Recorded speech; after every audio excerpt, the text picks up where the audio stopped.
నమస్కారం. చంద్రబాబు నాయుడు గారు ఎవరినైనా సరే అవమానించగలరు. ఆయనకి అది జన్మ హక్కులా భావిస్తాడు. చంద్రబాబు నాయుడు బూట్లు వేసుకుని జాతీయ జెండాకి నమస్కారం పెడతాడు. పుష్కరాలలో చెప్పులు వేసుకుని పూజలు చేస్తాడు. పుష్కరాలలో గోదావరి నది పుష్కరాలలో రాజమండ్రిలో 29 మంది ప్రాణాలని గాల్లో కలిపేశాడు. కృష్ణానది పుష్కరాల టైంలో విజయవాడలో కృష్ణానది ఒడ్డున ఉన్నటువంటి దాదాపు అతి పురాతనమైనటువంటి 47 దేవాలయాలను కూల్చేశాడు. ఎన్నో అవకతవకలకు పాల్పడ్డాడు. సాక్షాత్తు కలియుగ దేవుడు తిరుపతి కొండల పక్కనే పుట్టాడు ఈయన నారావారిపల్లెలో. అటువంటి వ్యక్తి సాక్షాత్తు తిరుమల తిరుపతి దేవస్థానం వారి సొమ్ముతోటి ప్రధాని నరేంద్ర మోడీ గారికి వ్యతిరేకంగా ఢిల్లీలో తిరుమల తిరుపతి దేవస్థానం సొమ్ముతోటి ధర్మ పోరాట దీక్షను చేశాడు. ఢిల్లీ వెళ్ళి వెంకటేశ్వర స్వామి సొమ్ము తీసుకుని సొమ్ములు ఖర్చు పెట్టి టిటిడి వాళ్ళ సొమ్ములతోటి శ్రీరాముణ్ణి అవమానించిన చంద్రబాబు శ్రీరామ జన్మభూమి తీర్థక్షేత్ర ట్రస్ట్ ఆహ్వానం మేరకు అయోధ్య వెళ్ళాడు చంద్రబాబు నాయుడు గారు. వెళ్ళి ఆ కార్యక్రమాలు అయిన తర్వాత గుళ్ళకి దర్శనానికి వెళ్ళాడు. అలాగే చెప్పులు వేసుకుని వెళ్ళిపోయాడు. భక్తులు అసహనం వ్యక్తం చేశారు. అప్పుడు వెనక్కి తిరిగి వచ్చి ఆ చెప్పులు వదిలేసేసి లోపలికి వెళ్ళారు. అన్ని పూజా కార్యక్రమాలు జరుగుతున్నా కూడా ఆయన జై శ్రీరామ్ అనే నినాదం ఇవ్వలేదుట. ఇలా బొట్టు కూడా పెట్టుకోలేదుట. భక్తులు ఆయనను చూసి చంద్రబాబును చూసి నవ్వుకున్నారట, అసహనం వ్యక్తం చేశారట. ఈయన హిందూనని చెప్పుకుంటూ ఉంటాడు. జగన్మోహన్ రెడ్డి మీద నిప్పులు కక్కుతూ ఉంటాడు.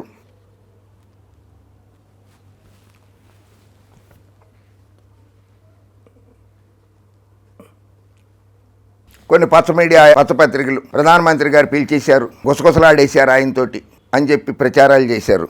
ఇది బాబు గారు.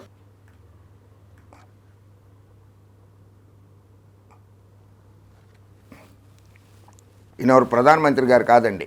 ఈయన కూడా ప్రధానమంత్రి కాదు.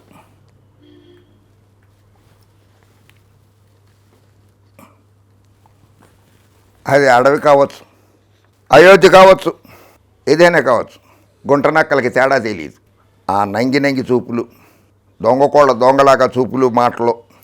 వెన్నుపోటు పొరిచిన తారక రాముడు అనుకున్నాడామో చంద్రబాబు నాయుడు. కాదు, అది నరేంద్ర మోడీ గారు ప్రతిష్ఠించిన అయోధ్య రాముడు. అక్కడ కూడా ఎటువంటి నంగి చూపులు చూస్తున్నాడు. ఆయనతోటి ఉన్నది ఎవరో మీకు అందరికీ బాగా అర్థమయ్యే ఉంటుంది. సుప్రీంకోర్టు మాజీ ప్రధాన న్యాయమూర్తి గౌరవ జస్టిస్ ఎన్వి రమణ గారు.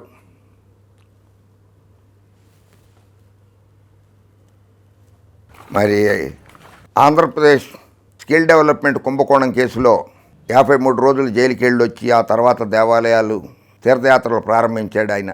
ఆ తీర్థయాత్రల్లో భాగంగానే భారీగా హుండీల్లో మల్లికార్జున స్వామి హుండీలో కావచ్చు, శ్రీశైలం మల్లికార్జున స్వామి హుండీలో కావచ్చు, మంగళగిరిలో కావచ్చు, పానకాల నరసింహస్వామి హుండీలో కావచ్చు, కనకదుర్గమ్మ హుండీలో కావచ్చు, భారీగా కానుకలు సమర్పించారు. అయోధ్య రాముల వారి దగ్గరికి వెళ్ళేసరికి చెప్పులు వేసుకుని వెళ్ళిపోయాడు. అక్కడ హుండీలో ఎంత వేశారో తెలియదు. మరి ఆయన రాధాకృష్ణ గారు ఇవాళ వార్త వడ్డించి రాశాడు 2 కోట్ల రూపాయలు వజ్రాల గడియారం అని చెప్పి.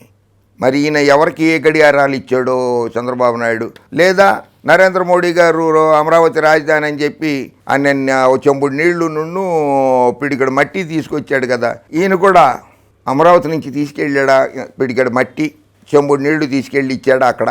లేదు, మనిషికో ఇటుక, విద్యార్థులు తలొకళ్ళు ఒక్కొక్క ఇటుక అని చెప్పి స్కూళ్ళల్లోనూ అక్కడ చందాలు పూజించాడు కదా.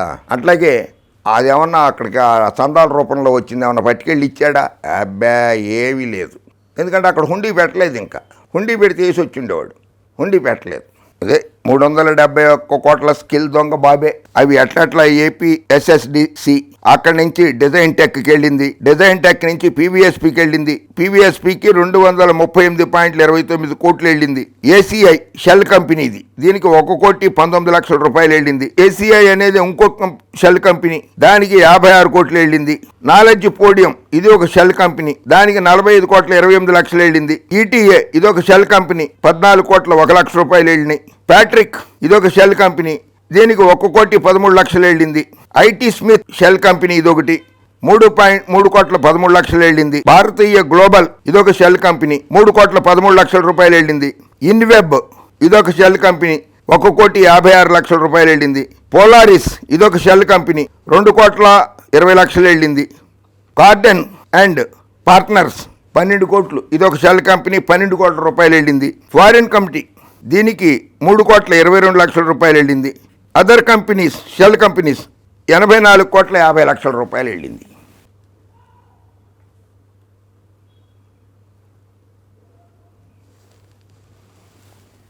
ఆ స్కిల్ డెవలప్మెంట్ కుంభకోణంలో బోగస్ ఇన్వాయిస్లు ఇచ్చాను నేను. 65 కోట్ల రూపాయలు నా కంపెనీలో ఖాతాల్లో వేశారు. ఆ 65 కోట్లు టీడీపీ ఖాతాలోకి జమ అయిపోయినాయని ఆంధ్రప్రదేశ్ సిఐడి గుర్తించింది. ఆల్రెడీ ఏసీబీ కోర్టులో విచారణకు వచ్చింది. స్కిల్ డెవలప్మెంట్ కేసులో చంద్రబాబుకు అత్యంత సన్నిహితుడైనటువంటి A22గా ఉన్న నిందితుడు యోగేష్ గుప్తాను ఈ నిధుల మళ్లింపులో కీలక సూత్రధారిని చంద్రకాంత్ షా కోర్టులో వాంగ్మూలం ఇచ్చాడు. స్కిల్ కేసులో A26గా ఉన్నటువంటి నిందితుడు సావన్ కుమార్ జాజుతో కలిసి యోగేష్ గుప్తా 2016లో కలిశారట. డిజైన్ టెక్, స్కిల్లర్ కంపెనీలకు సాఫ్ట్వేర్ సమకూర్చినట్లుగా బోగస్ ఇన్వాయిస్లు ఇవ్వాలని కోరారట. ఆ పిటిషన్లోనే చెప్పేశాడు ఆయన కోర్టులో. ఏసీఐ కంపెనీ తరఫున స్కిల్లర్ కంపెనీకి 18 బోగస్ ఇన్వాయిస్లు, డిజైన్ టెక్కి 2 బోగస్ ఇన్వాయిస్లు ఇచ్చానన్న చంద్రకాంత్ షా. బోగస్ ఇన్వాయిస్లు ఇచ్చినందుకు 65 కోట్లు తన కంపెనీ ఖాతాలోకి జమ చేశారని పిటిషను. అవే నిధులను సావన్ కుమార్ చెప్పిన పలు డొన్ల కంపెనీలకు మళ్లించానని చంద్రకాంత్ షా చెప్పారు. అతను అప్రూవర్గా మారిపోయాడు స్కిల్ డెవలప్మెంట్ కేసులో. ఇప్పుడు అసలు రంగు బయటపడిపోయింది బాబు గారిది. సరే, న్యాయస్థానాలు తీర్పులు వస్తాయి. ఆ తీర్పుల్ని మనం ముందు ఊహించొద్దు. న్యాయస్థానం తీర్పు వచ్చేంత వరకు వేచి చూద్దాం. ఏదేమైనా సరే దొంగ దొరికిపోయాడు. జై హింద్.